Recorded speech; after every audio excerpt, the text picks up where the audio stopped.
Donc, c'est très clair, le voile est avant tout chrétien, catholique, et c'est vrai qu'il y a une forme de haine du voile aujourd'hui.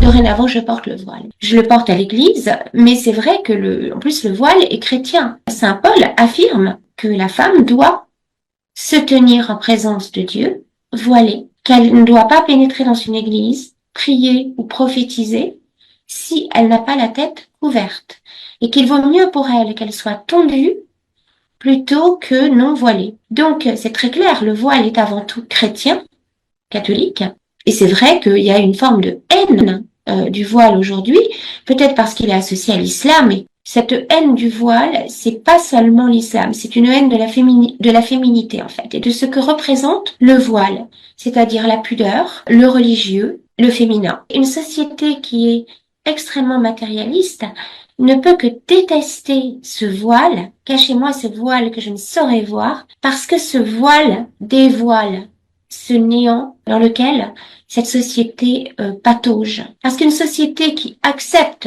de constitutionnaliser l'avortement, elle déteste le sacré. Et je pense que le voile vient nous dire que la féminité est sacrée, que la féminité est précieuse. En fait, le voile, c'est aussi le voile du sanctuaire, vous voyez.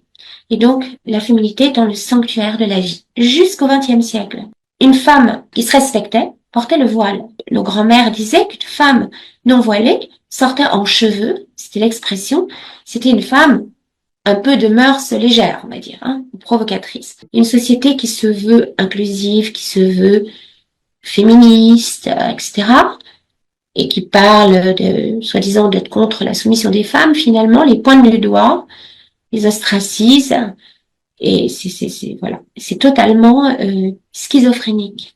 C'est pas une revendication identitaire, c'est une revendication spirituelle. C'est dire, je ne serai pas définie par des normes marchandes. J'appartiens d'abord à Dieu, en fait. Le voile dévoile Dieu.